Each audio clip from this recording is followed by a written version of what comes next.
I'm sure that there's a large percentage of you, and maybe not you if you're watching this video, but just lifters in general across the way, over every sea and under each valley. We all want the answer. We want the next update to we want Gym 2.0 to come with an update.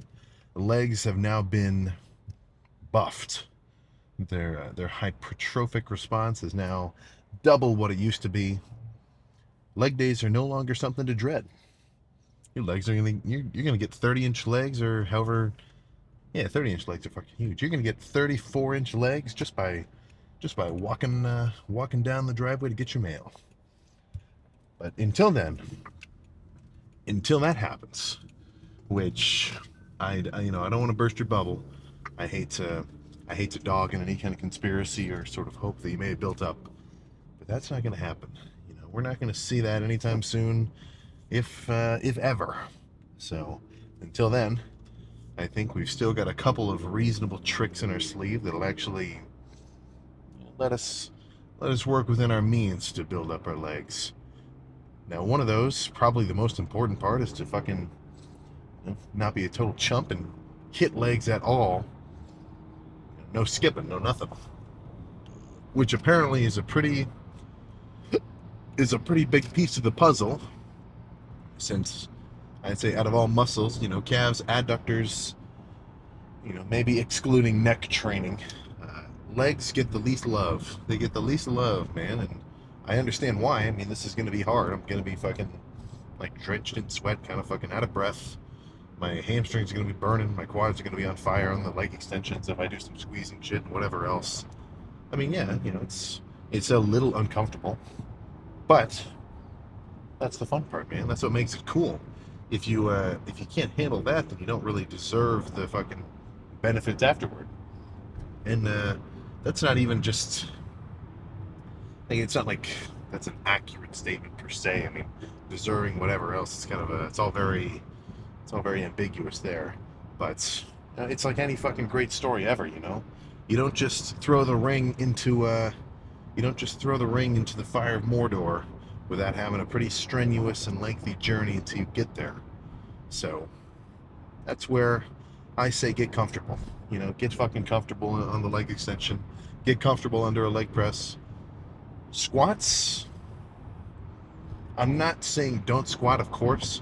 I mean, I've done, I don't know how many sets of like 500, nearly.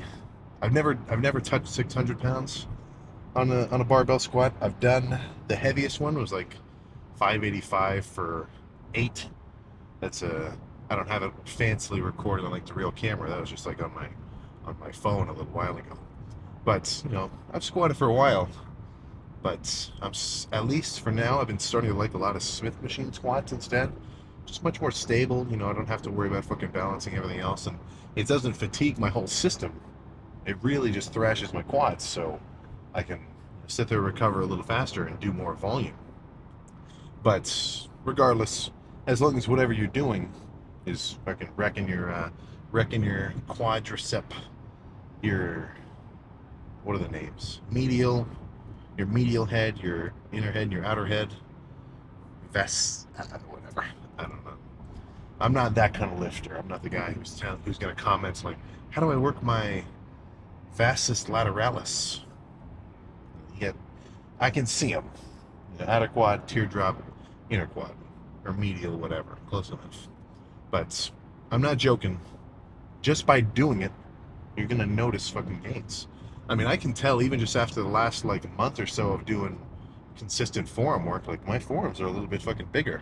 Like nothing crazy, of course, but the amount that I can actually see with the naked eye, I mean, that's pretty fucking cool.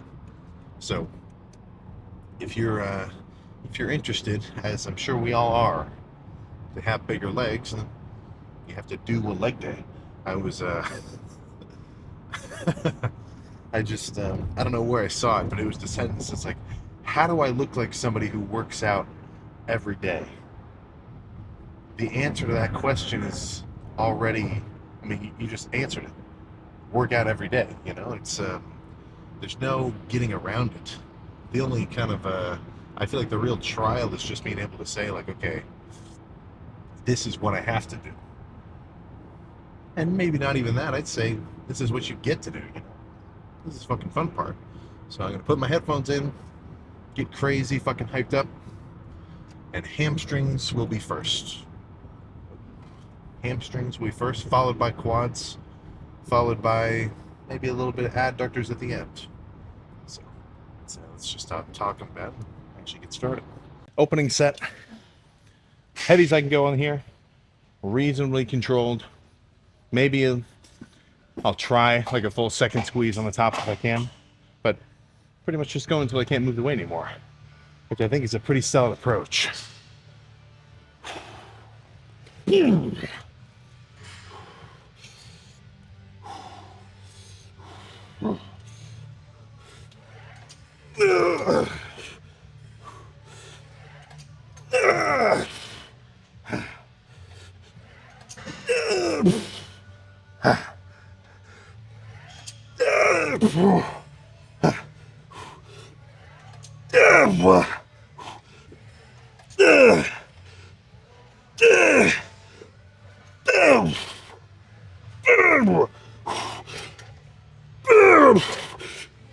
Oh my god. Oh. Whew. One more like that. Woo.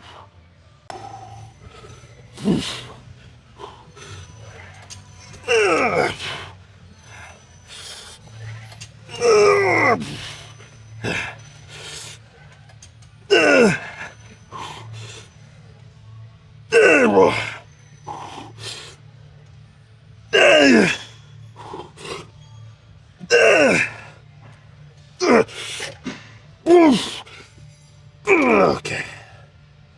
Oh. All right. Let's change gears. Oh my goodness.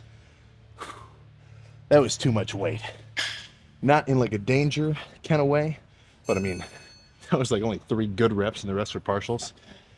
Though, I mean, it is pretty kind of a hot topic right now. Oh, length and partials are the new meta. Whatever. Light squeezing set next. Plan here, much lighter. None of these 3 extra. I mean, what is this, like a 5-pounder maybe? 2-pounder? Whatever. But no more of that. Only, well, a little more than half the stack, but still nothing too crazy. But I'm going to change it up. Hold the stretch position a little bit. Do it, I can't think of anybody specifically, but I like doing sets like this. I've been liking this for triceps a little more.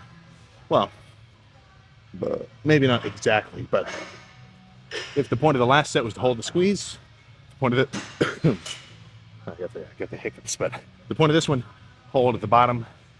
And it's not like, I mean, it just accrues damage more quickly. You know, if I do a set where it's just normal tempo reps, maybe a minor hold on top, whatever, you know, I might get 20. But if I do them like this, hold it at the bottom, even though I'm not moving the weight, it's still fucking wrecking my hamstrings because they have to hold the weight up. I'm only going to get like maybe 12 or so. So in my mind, that means the reps themselves are more intense rep by rep. But, you know, either way, you're fine. Just, you know, go hard. Oop. All right, come on.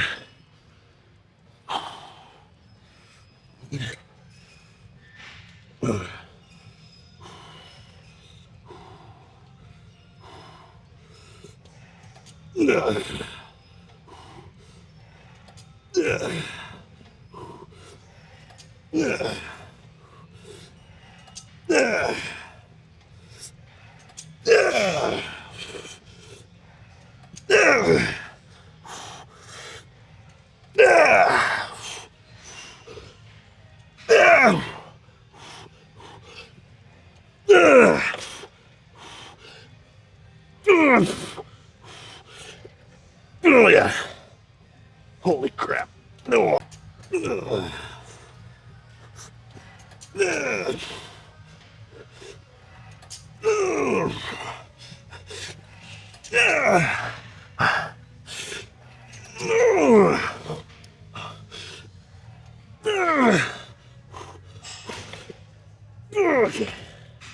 Oh my god. Holy crap. All right. Let's do an alternating single leg style set.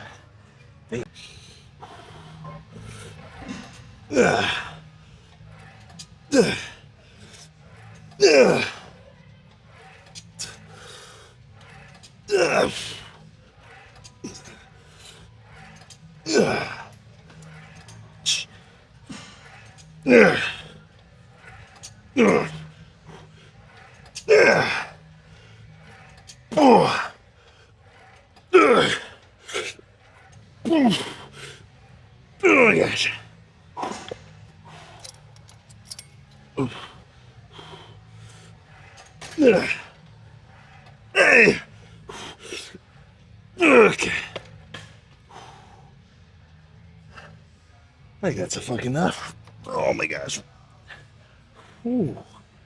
Those two heavy sets of hamstring curls in the beginning fucking wrecked me. That's it, man. Let's move on to quads. Oh.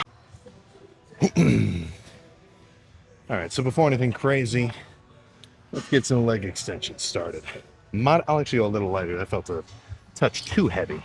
But a few sets here, probably just two. I don't want to overdo it quad fatigue-wise before I move on to like, oh, whatever's next.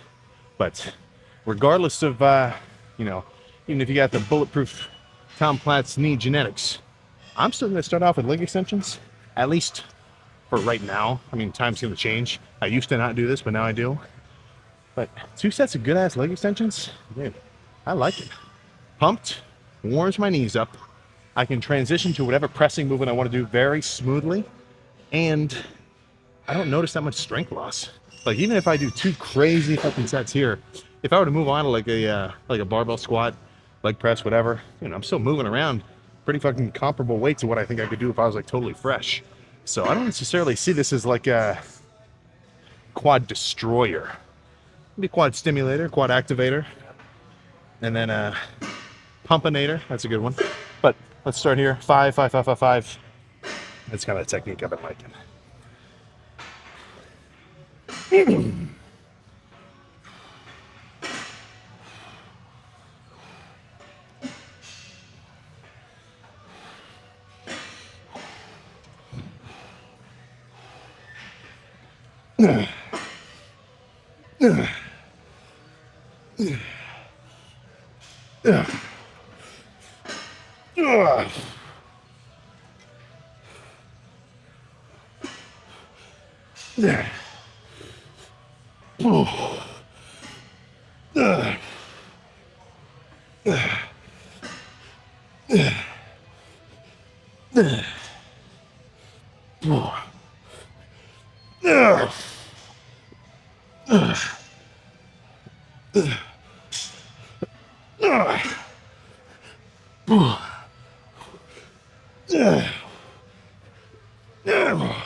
One more.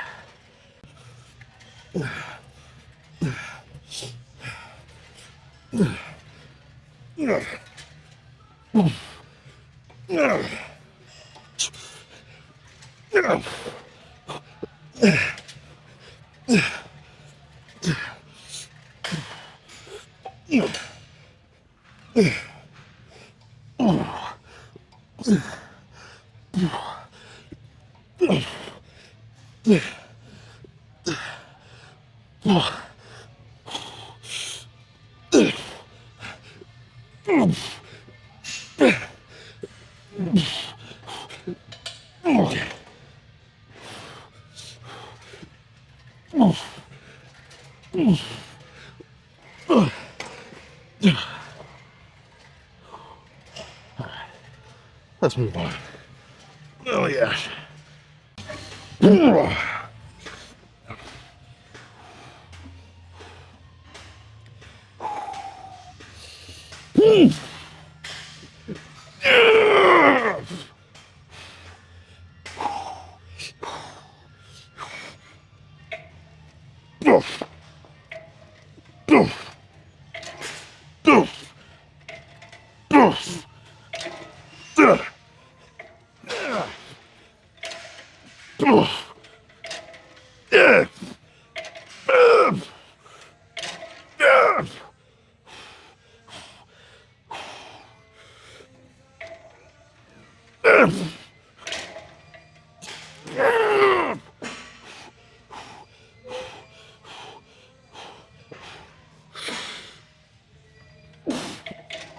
Oh yeah. Holy crap. Oh my god, this thing is so fucking heavy at the bottom.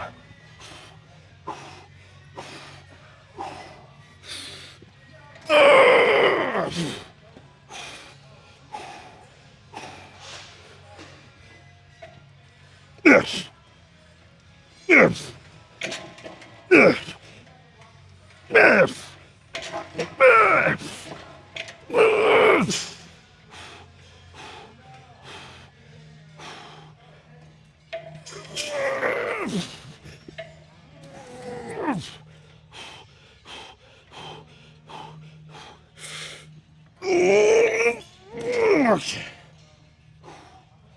A few more. Oh, Jesus. Whoa.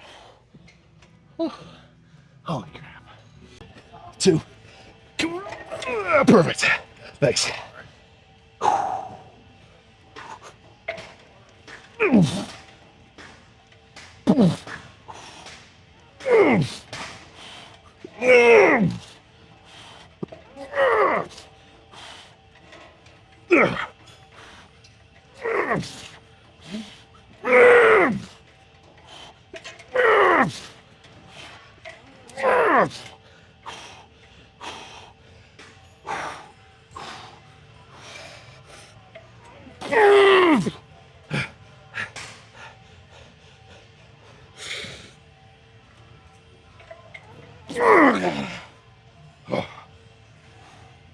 Holy crap.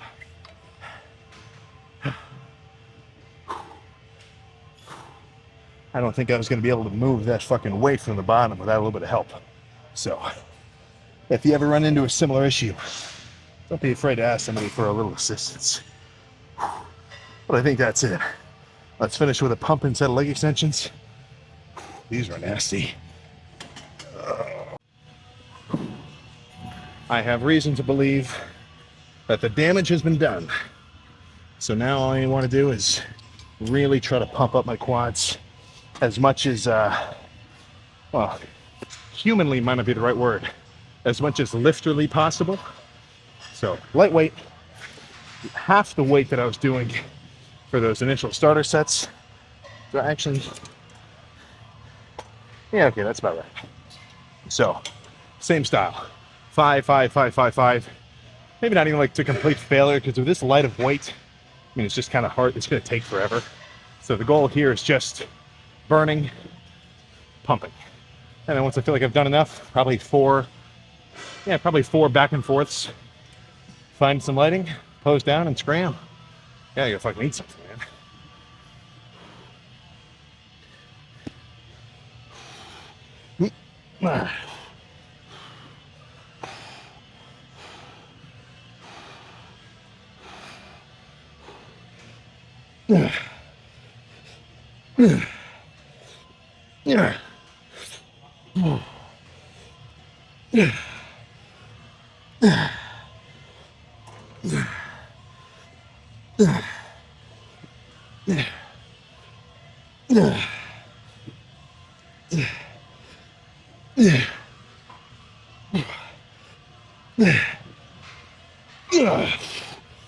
Okay.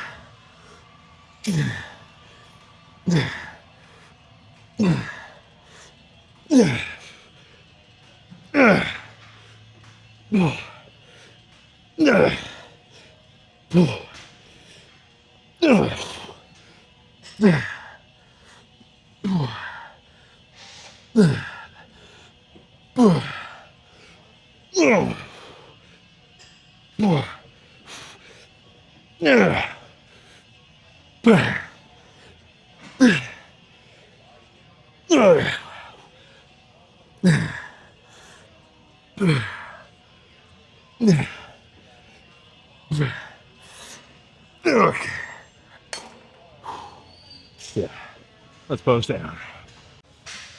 That's about right, huh? Let's see, am I in the... Yeah, just about in the fucking middle. So, some heavier extensions followed by some pretty fucking heavy leg press. That leg press is deceiving. That bottom like inch, I'm not joking. I feel like it's like 3 times as heavy. Definitely 3 times as heavy as it is when I'm at the top of the range of motion. So very stretch focused on that machine. But hamstrings cooked. Hamstring cooks fucking quickly. So now, I mean, let's just fucking let's just see what kind of pump we sewed from that leg day. And I can tell I was fucking hobbling even just after hamstrings. I'm not there yet, but when I've got a leg pump completely, dude, I feel like I walk like a fucking cowboy. I'm like, I don't have a nice fucking, what's the word? I don't have a good runway walk. I'm kind of wobbling back and forth, but that's just one of the perks of getting legs that rub up against each other. Actually, let's fucking, let's get a little clear image zoom here and back up even more. Yeah, there we go.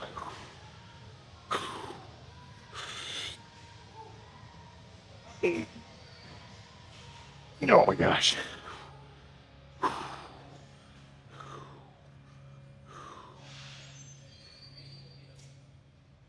Oh.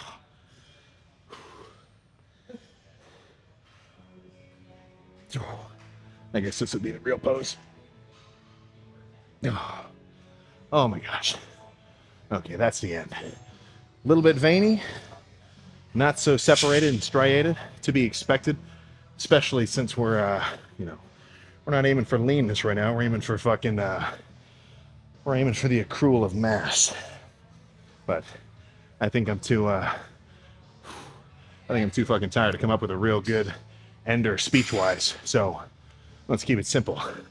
Legs pumped, happy, drive car. And with that, legs is done. Legs is fucking done. And I'm gonna feel that tomorrow. Definitely in the quads, but in the hamstrings as well. And the reason why I can say that and be pretty confident in it is I haven't done, or maybe haven't, but I didn't do heavy hamstring work for the last couple hamstring days. So doing something real fucking heavy today, like those opening sets on the leg curl, that hit me hard. That hit me hard and in a good fucking way. So that's keep it interesting, man. Don't always just try to curl as heavy as you can for 10. Maybe next time do a light squeezing set of incline cable curls, or maybe do a long form like stretch holding set of hamstring curls instead of your normal kind of bouncing around style shit. I mean, don't get too stale with your training, right? That's all I'm trying to say there. But now I get to go home and refuel.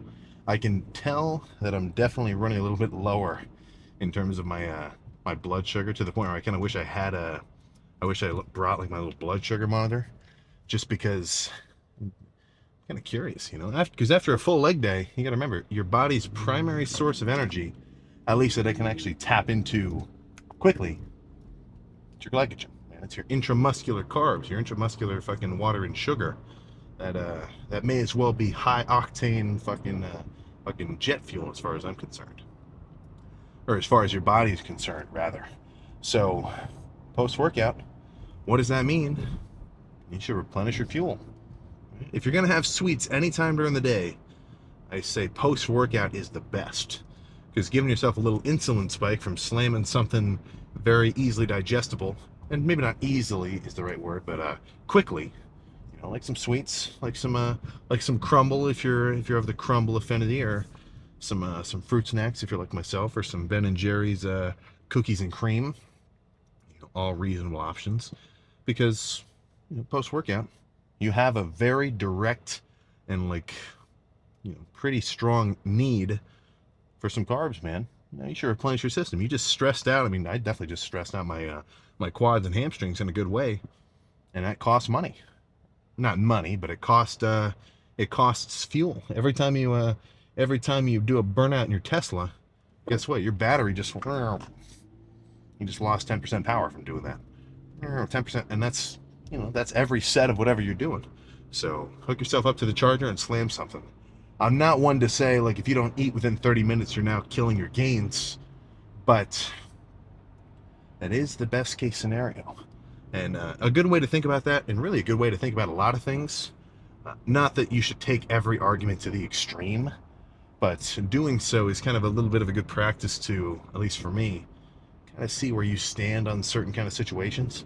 So on one extreme, one might say, okay, I need to eat immediately after my last set, have a shake ready, 50 grams of protein, 10 of fat, 150 of carbs of whatever variety, however you want to do that. And then on the other extreme, it's like, I'll eat like 3 hours later. I want to let my body kind of like relax after training, or, I never hear anybody say that, but let's say that was the situation. Which guy do you think's gonna recover better? I'm inclined to say the guy who wants to slam the calories as soon as fucking possible. Now, again, I'm not joking. It's not life or death. But if you can add up more and more little factors throughout your day relative to your workouts, which are going to improve them, guess what? Guess what? In the long run, those little details are going to start to add up. Sure, two cars can have the same horsepower, but the one that's a little bit more aerodynamic, even though right off the jump they're going to be going the same way, if it has just a 1% edge over time, before you know it, you're gapping everybody around you.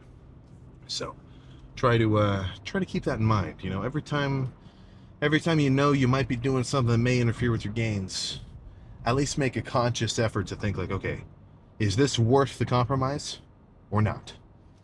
Because I mean, it's not like everybody has to orient their entire life around their workouts and make them completely perfect. That is definitely not the move for fucking all folks. But if you want better gains, then the more you can kind of copy somebody who is doing everything that they have to try to improve their fucking muscle building performance, then odds are, I mean, you're going to be a little bit better off yourself.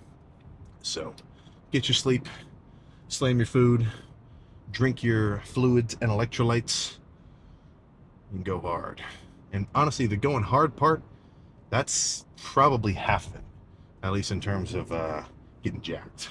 So let's keep this short and sweet. Because I'm fucking tired. So if you'll notice, the water jug today was an empty half-gallon of strawberry milk. Now, did I drink that entire thing a couple hours before this workout? There's no proof of it, but let's just say I somehow got 64 grams of protein, 20 of fat, and 226 or 216. I think about 216 grams of carbs into my system as well. So the calories, let's just say there's no shortage of them for me. But I think that's all I got. Go home, go to sleep, eat your food, whichever one of those tips fits your situation right now. Act on it and get ready to go hard tomorrow. So I'll fucking see you. I'll see you for the next chest pump, which I'm. I feel like it's fucking stupid to even say it. I'm always excited for every lift. It's like, well, I'm not really excited for tomorrow's chest day. Yeah, right. That's a fucking alternate universe. But I'll see you then.